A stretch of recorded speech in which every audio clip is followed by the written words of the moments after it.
Hoy tenemos el gusto de recibir a un jugador, a un empresario, a un manager. Bueno, después le vamos a consultar a él cómo le gustaría que lo presente.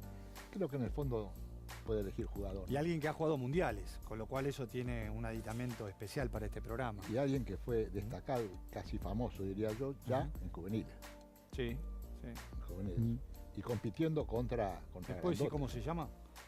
Yo Enzo no alcanzo. Enzo Fran, yo lo tenía de algún lado, Enrique. ¿Cómo anda eso? Muy bien, buenas noches, gracias. Bien, muy bien, muy bien. Usted sabe que la vez pasada me preguntaban, dice, ¿vos hiciste gráfica? Digo, sí, yo hice gráfica para los diarios más importantes de acá, de Buenos Aires, en los mundiales nada más, como colaborador. Dice, y la revista de gráfico hice una nota, la primera nota que hice, que fue la última también, y no por estar mal escrita, fue cuando debutó Enzo Francescoli.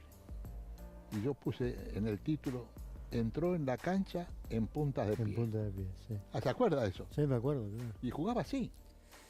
Pero ¿y los gemelos? Me acuerdo, lo de Nada. punta de pie, no, bueno, era el sentido figurado que él daba. Claro. No, perdón, no lo había Contenido entendido. poético. No sabía que usted hacía metáforas cuando No, escribía. pero él es malo, él es punzante, él es picante, va a hueso según él. Enzo, ¿qué es ahora? ¿Qué es ser manager? Porque la figura para A ver, el fútbol argentino es nueva y no Sí. tan conocida. por lo de la presentación, Sí. jugador.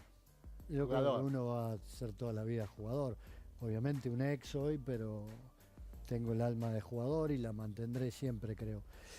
El manager, a ver, el manager es mucho más conocido de Europa y de ahí Claro. yo tomo la idea que siempre después que dejé de jugar de algún día ponerme en ese lugar. El manager es un poco el vínculo entre la parte que en Europa, salvo algunos equipos, Real Madrid, Barcelona, el resto son sociedades anónimas, entre la parte dirigencial, quien comanda o quien es dueña, y el vestuario, el grupo de jugadores, la parte profesional. Entonces, es como lo que genera en una empresa el CEO tan famoso que hoy se conoce.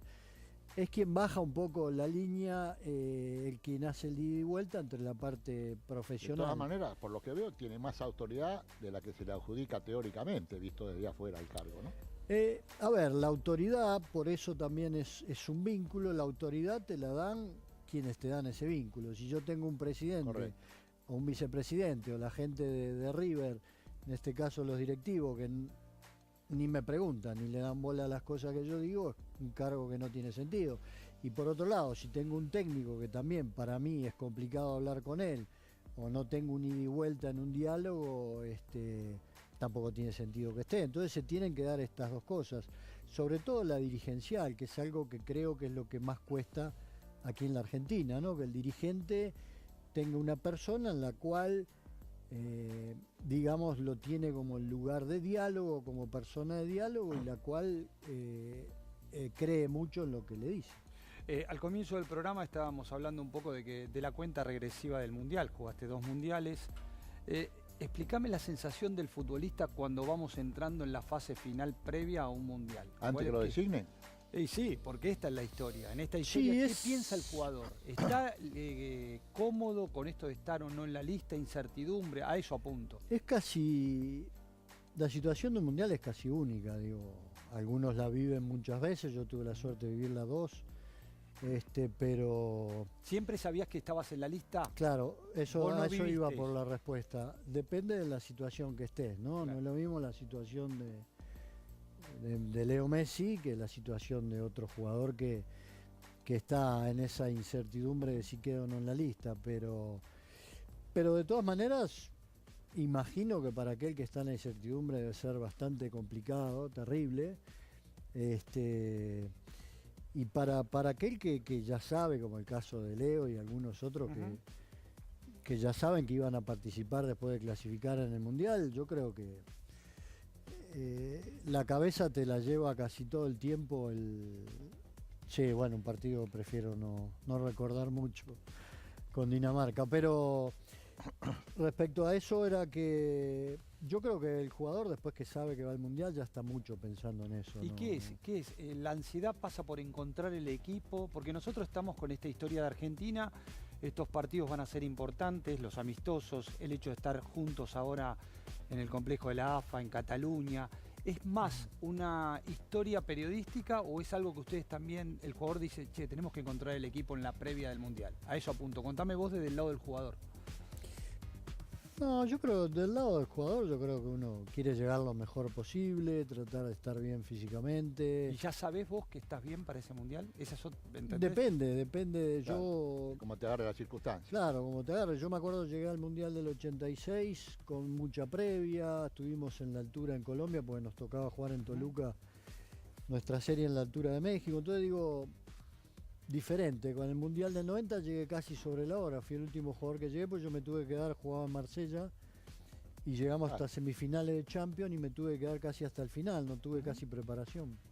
Enzo, a los argentinos, a este seleccionado argentino o a la mayoría de los jugadores que conforman este seleccionado argentino, y Messi lo aclaró, pero que le dicen pecho frío, que no saben jugar finales, que tienen problemas psicológicos cuando se produce este tipo de acontecimiento y una exigencia de tamaña naturaleza, porque llegaron a finales en Copa América, llegaron a finales del mundo, llegaron a la final del mundo y no ganaron.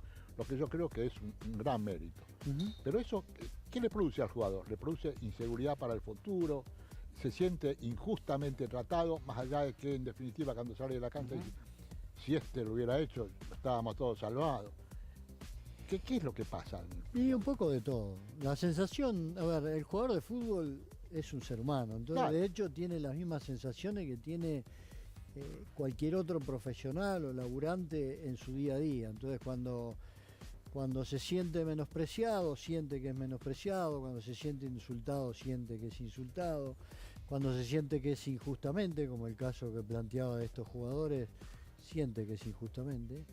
Y cuando siente que es justamente y cuando juega mal, el jugador es el primero que lo sabe. Entonces digo, es difícil de explicar, es algo con lo que hay que convivir y hoy mucho más con respecto a la parte que me tocó vivir a mí en otros años muy atrás, donde no había tanta red social, donde la televisión no era la globalización que hay hoy, pero se sufre y mucho. Y sufren mucho los que te rodean también, ¿viste? Porque te ven que vos no estás bien, que vos estás cabizbajo.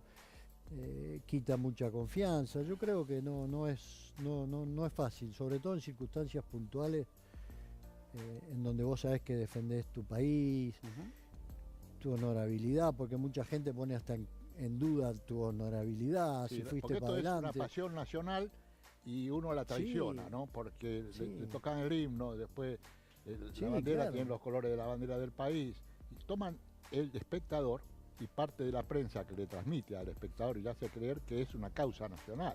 Y el tipo que juega mal dice, este no es contemporáneo nuestro y no es uno que tenga la misma nacionalidad que tengo yo. Increíble. Sí, además como que hay algo difícil de que un ser humano, salvo el jugador de fútbol, yo creo, bueno, deportes, pero el fútbol es el más popular, que puedan tener esa resistencia, ¿no? De un domingo a un miércoles tener que revertir un resultado, tener que salir adelante de críticas que a veces son difíciles, ¿viste? Porque cuando te dicen jugaste mal. Ahora cuando te dicen jugaste mal, sos un perro, o no podés levantar los pies, o te robás la plata, o porque ganás, esas cosas duelen. Entonces remontar eso es bastante difícil. Yo creo que los jugadores hoy, mucho más que en mi época, deben de tener una solidez mental muy grande. Recién estábamos viendo imágenes de las dos pelotas que están vinculadas a los dos mundiales que vos jugaste. ¿Cómo ves a Argentina? Estás acá. ¿Cómo ves a la selección? ¿Cómo ves al entrenador? De Argentina bien, a ver, fuera de aire estábamos charlando un poco de fútbol y dije que el problema ya de Argentina viene de arrastre. Desde mi lugar humilde, no tener una idea concreta a lo que quiere jugar la selección argentina. Vos hablás de proyecto de trabajo. Un proyecto, porque la selección de Argentina abarca, como pasó con muchos de estos chicos que empezaron por la selección juvenil, abarca casi todo su proceso. Correcto. Que en algunos, como el caso de Leo, va a ocupar casi toda su carrera, en otros menos, otros más. Pero es casi una generación, entonces vos tenés que pensar que con estos chicos Argentina tuvo la posibilidad de laburar durante 14 y 15 años con un mismo proyecto. Y sin embargo, después veremos los por qué, pero sin embargo se cambió casi constantemente, te diría, ya llevan 4 o 5 entrenadores. Claro. Entonces digo, este es el problema, y ni siquiera en los cambios tiene una coherencia, un técnico que juega de una manera, un técnico que después juega de otra. Dejemos de lado quién es bueno o malo, yo no estoy acá Sí, para estás haciendo hablar un juicio de valor. de gente que aparte no la conozco desde el lugar del como técnicos, y muchos han sido jugadores, pero no me gusta hablar de cuando no conozco el laburo. Entonces no voy a lo personal, sino, no sé, me explico, voy a la idea. Argentina no ha tenido una idea de inicio, y 10, 15 años después uno puede decir, bueno, realmente esta generación fue mala o no nos dio lo que hacer queríamos. un balance, sí, siempre. Pero yo creo que esta generación, a donde llegó sin una idea clara desde la raíz, ha hecho mucho, muchísimo. La otra está relacionada con este plantel. ¿Vos creés que Argentina va a ser un buen mundial en función de este razonamiento que haces y de los muy buenos jugadores que tiene? Bueno, resulta que por el razonamiento que tengo es que Argentina va a depender de sus jugadores. Y vuelvo a decir, no depende mucho si yo estoy de acuerdo con Sampaoli, si me gusta más, menos, más. Creo que no ha podido laburar, quizás tire alguna idea, quizás... No alcanza este tiempo. No. Alcanza para mejorar un poco. A ver, es un no es lo proceso. ideal. Tampoco... Vos tenés, quizás un técnico tiene 25 días para laburar o 2 meses para laburar y labura. Y cambia. Y cambia algo. Pero en realidad yo creo que no es tanto el tiempo de laburo, sino el proceso de laburo. Vos apuntás más a eso. Sí, que Argentina ya no vos lo va a vas tener. creciendo con una idea, entonces, viste, vas ¿Y en sabiendo... Uruguay pasa eso? Sí, Uruguay ha mantenido eso desde antes de Sudáfrica, que ha mantenido con la cabeza a la cabeza del maestro Tavares, ha mantenido esta generación, que muchos se han mantenido, otros se han ido. Ahora, en oposición, Brasil cambió todo de golpe y le fue muy bien. Son momentos también, por eso no hay una receta... Una verdad absoluta, no. Verdad absoluta en el fútbol no existe, digo, pero la idea es la tendencia a hacer un proceso largo. Esta es mi idea, ¿no? Sí. No quiere decir que también sea la idea la mejor, sino que mi idea, desde el punto de vista de que ustedes me preguntan, y mi idea es que me gusta más que haya un proceso, que haya una idea. A ver, A todos. después puede ser buena, puede ser mala, la podés criticar, yo puedo defenderla, pero mi idea tiene que ser yo quiero jugar de esta manera y tengo la idea de que durante 10 años mi equipo trate de jugar de esta manera. Después capaz que a los 2 meses me tengo que ir yo y el técnico. Pero Yo le pregunto ahora, desde el punto de vista del jugador, así no lo comprometo que esté opinando como un técnico, porque cualquier técnico va a venir a decirle, ¿qué opina como técnico? claro, ni siquiera Pero lo más sé. allá de esto, ¿se puede establecer una posicional de arranque? Es decir, juego con 4 en el fondo o juego con 3. Eso modifica la cantidad de volantes o la característica del volante para incorporarse cuando me toca defender. Yo creo que Messi, que es el mejor jugador del mundo y que es una gran solución y la gran esperanza de los argentinos, también te crea algún problema. Es decir, porque vos tenés que adaptarte un poco a la característica de ese tipo, ¿no? Tenés que trabajar un poco rigurosamente y teniendo en cuenta esa característica. Pero, ¿usted es partidario posicionalmente de alguna táctica en especial o se puede ir variando? Recordemos, por ejemplo, Bilardo en el 86 arrancó con un stopper, 2 líberos, 5 mediocampistas y de ahí siguió. A ver, depende de los jugadores que tengo, digamos. Pero usted puede llamar a los que quiere. Claro, por eso, digo. Pero también siempre uno llama a los que quiere, pero en una lista de 30 hay mejores Sí, está bien. y menos, mejor. Sí, está bien. Entonces digo, dentro de lo que yo imagino un equipo titular, trato de ver o imaginaría de ver en qué posición. Obviamente yo tengo una idea, puede ser 4-3-1-2, 4-3-3, qué sé yo, pero tengo una idea. Ahora, ¿tengo esos jugadores para la idea? Si lo tengo, bienvenido sea, y los puedo utilizar, entonces ya allano mucho camino. Después yo creo que depende mucho de mis jugadores. O sea, yo si tendría a Messi, lo sacaría del contexto de mi equipo. O sea, yo ¿Cómo es eso? A ver. no laburaría con Messi, digamos. Yo a Messi no le puedo pedir nada, pero en el buen sentido de la palabra. Yo creo que Messi tiene una relación con su fútbol que es única, como lo fue Diego en su momento. Es única. ¿Qué quiere decir? Él tiene la facilidad, por eso muchas veces camina en la cancha. Sí. Él tiene la facilidad que él sabe que cuando viene la pelota, él va a resolver. No importa si se la das con 1, con 2, con 3, con 5, más cerca, más lejos del área. Él va, porque es su manera de concebir el fútbol. Él ni siquiera está pensando quizás en los movimientos, si el lateral bajó, si el 9 vino a recibir. Él camina y va. Y cuando le das la pelota, él genera y crea. Te utiliza, no te utiliza, es un tema de lo que él va a crear. Entonces digo, con un tipo con tanta capacidad innata de elaborar y de cambiar, y lo vemos constantemente, en un segundo el juego, yo no lo puedo hacer laburar con el equipo. Yo no puedo pretender que Messi me haga de atrás o cuando me vaya al 9 él me salga o al revés que el 9 me... Porque no sé lo que va a hacer Messi y creo que de ahí fueron las declaraciones inocentemente de Dybala, que quiso decir que no lo entiende, pero no que no lo entiende, es que es un tipo que no le pregunten si puede jugar sí o no con Messi, es obvio que juega, pero Messi juega diferente a los demás. Hay dos cosas que te quiero decir, yo comparto plenamente y es una buena manera también de interpretar esta situación de Messi dentro de un equipo siendo el mejor de Argentina por lejos. Perdona que termino el concepto. Barcelona, el gran Barcelona de Guardiola, era un equipo más Messi. Sí. O sea, Messi producía todo lo que produce y siempre hizo desde que se lo conoce. Ahora, creo que Guardiola lo que armó es un equipo a lo que le agregaba la frutilla del postre. Entonces, por eso uno dice, sí, pero los jugadores que tenía Barcelona, claro, tenía grandes jugadores, por eso Barcelona salía jugando, hacía 78 toques entre Xavi y el otro y no la agarraba, distraía hasta que se la daban a este que hacía cualquier cosa y que a veces utilizaba a sus compañeros y a veces no, porque resuelve él solo.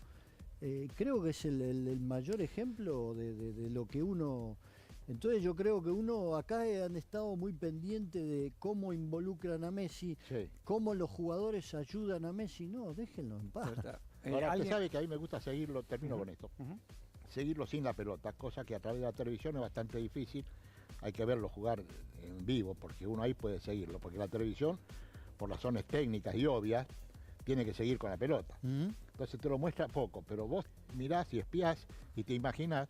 Y de pronto parece que el tipo, si estuviera permitido fumar, o si le gustaría fumar, está fumando un cigarrillo. Termina una jugada, se pone a fumar un cigarrillo, camina, es como si se recuperara, como si va ocupando un lugar que es como dice usted, cuando el partido le aparece en ese lugar, él te resuelve. Aparte, vos la mayor característica, ponele, si como decís, lo ves en la cancha, no por la televisión, que por ahí no aparece, él está caminando y ni siquiera está buscando un lugar libre, porque normalmente yo fui atacante y muchas veces vos buscás mirá los defensores, él camina casi como perdido, como diciendo, está fuera, muchas veces uno lo dice, está fuera del partido.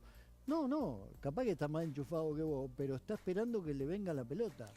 Entonces, y él no se preocupa si está marcado o no marcado, porque en su manera de concebir el fútbol, increíblemente, pero es tan genial que el tipo sabe que si lo venís a marcar te saca de encima. Obviamente la pierde como todo, pero digo, él tiene esa confianza y esa capacidad innata que es diferente a los demás. Alguien me dijo una vez que el equipo lo tiene que respaldar para que él sea el que termine definiendo la jugada y no que él tenga que salvar al equipo y esperar que frote la lámpara. O uno me lo decía de ahí adentro. Pero quiero apuntar a dos cosas cortitas para ir redondeando un poco la charla, Enzo. Una es, hablame de Armani, que hoy no sé si nosotros exageramos o no, y lo miro a Enrique, porque a veces hacer un juicio de valor teniéndolo a Enrique, yo me inhibo un poco, pero desde hace mucho tiempo que no veo un arquero así, pero no, esto no va en detrimento de los que hace mucho tiempo que actúan en la selección, que son Romero y demás, que están en consideración. Y la otra es, el jugador de un plantel de selección, vos fuiste recién un referente dentro de una selección, ¿sí? Cuando habla del grupo, cuando viene alguien que no trabajó en el grupo, ¿cómo es esa historia? Porque hay veces que nosotros exageramos, y digo me incluyo aunque no tome partícipe de esa opinión, pero sí se dicen, che, está fuera del grupo, no lo quiere el grupo, y yo no creo que sea tan así. Contame conceptualmente.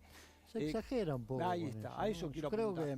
Y lo de Armani, no te olvides. A ver, empiezo por la segunda. Yo creo que en el contexto de un vestuario, cuando viene un jugador que el ambiente del fútbol sabe que es buen tipo, que es normal. Estoy hablando que no trabajó nunca.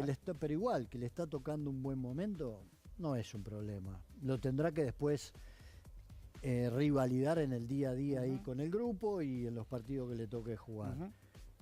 Esto por lo que relación de que viene un jugador a un grupo armado. Correcto. Ahora, si es un jugador que por ahí es un jugador que no es el jugador del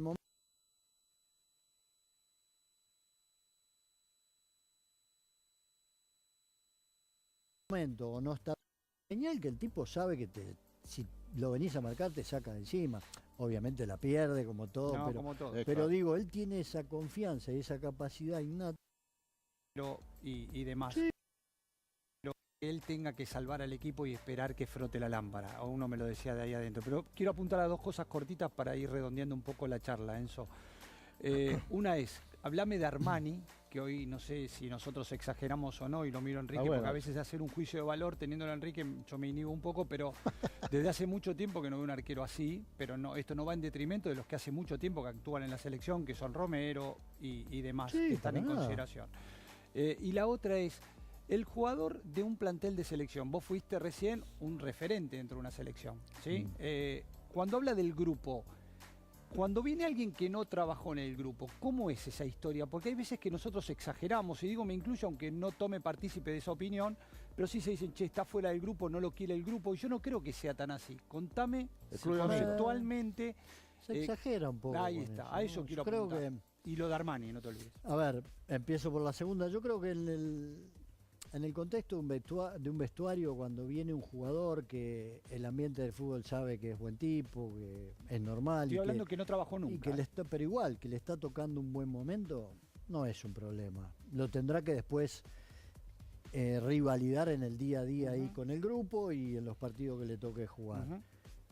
Esto por lo que relación de que viene un jugador a un grupo armado. Correcto. Ahora, si es un jugador que por ahí es un jugador que no es el jugador del momento o no está bien en el momento, pero solo está respaldado por la prensa o cosas que han pasado, sí, el vestuario lo mira de una manera un poco especial, pero tampoco creo que no es juez ni parte.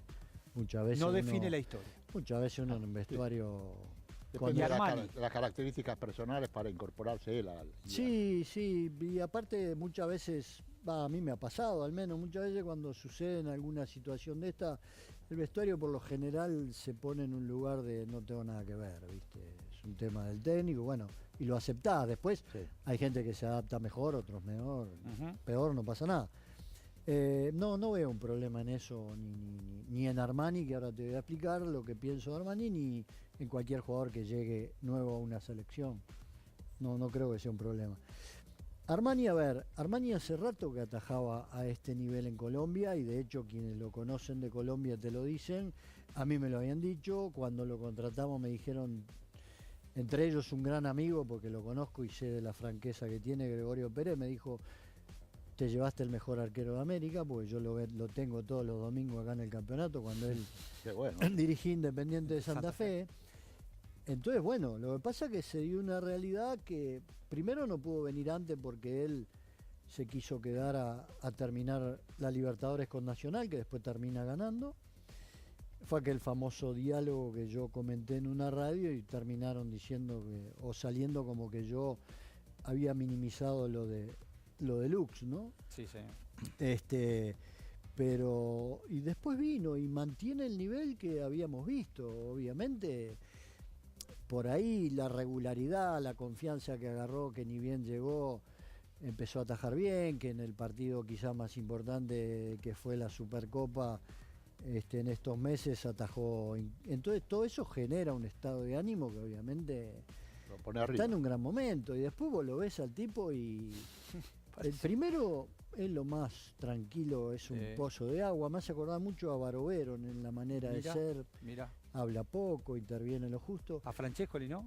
No, yo era un poco más meterete, pero palabra nueva, físicamente tremendo. O sea, vos te parás al lado de Armani, aparte viste ahora con las camisetas esta fucsia que les ponen, y es así. Entonces el tipo te sale, te achica, porque aparte para lo alto que es muy rápido de pierna, Entonces tipo te achica, ¿viste? Y cuando vos miraste el arco como atacante y Sí. ves un tipo que Un grandote. se complica, ¿viste? Y de hecho ya cuando los mismos jugadores, el caso de los chicos de San Lorenzo, te dicen que es difícil, es Todo lo porque, elogian, los rivales. es porque se empieza a generar algo. Bienvenido sea, porque por suerte los tenemos nosotros, pero bueno.